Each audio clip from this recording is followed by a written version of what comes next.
Hello guys, કેમ છો બધાય? તો બધાય મજામાં જશો. જય માતાજી બધાયને. અત્યારે હું આવી ગઈ છું મારા ખેતરે ને ખેતરે જો પાણી ભરાઈ ગયું છે, વરસાદ પડી ગયો છે અહીંયા. અને જો મારા ખેતર સામે પણ પાણી ભર્યું છે. અને મારે છે ને ખેતરે અત્યારે હું આવી છું મારે, કેમ કે પાણી આ કેમ ભરાણું છે, અહીંથી પાણી આવ્યું છે ને તો આ થોડોક પારો તૂટી ગયો છે, તો આપણે આ પારો સરખો સાંધવાનો છે.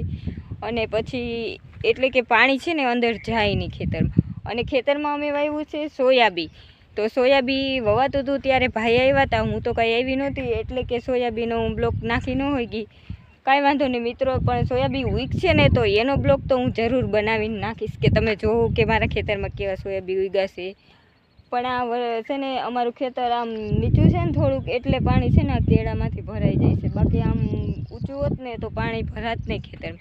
તો એ પણ કાંઈ વાંધો નહીં, આપણે હિંમત કરી અને આ પારો બનાવી લેશું ને તો કાંઈક એમ થઈ જશે કે નહીં ભરાય પાણી, કંઈક એવું તો કંઈક જોવા તો જોઈશે. બીજી વાર જોવા આવે છે. હું નદીમાંથી ધૂળ એટલે કે ધૂળ ભરવા જાઉં છું તગારું લઈને. અહીં તગારા ઓર જો ત્યાં મારા ખેતર પાસે છે ને નદી છે, જો મિત્રો કેવી મસ્ત નદી છે. જો આ બહુ વરસાદ આવે છે ને બહુ, એટલે કે આ પુલમાંથી પાણી આમ જાય ને પછી તારે એ નદી નાવાની એવી મજા આવી છે. પછી જો પાણી हो गया तगारा मेरे हाथ में से फिसल गया और पड़ गया, और मैंने फिर उठा लिया. मैंने तगारा भर लिया है वहाँ से, तो ले ली तगारे में. और अभी मैं जा रही हूँ तगारा ठलवने के लिए, क्योंकि पारा बनाना है मुझे मेरे खेतर पे.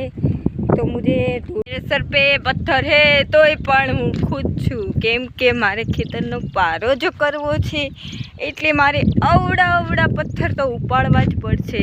તોય પણ હું બહુ ખુદ છું મિત્રો, ખુદ.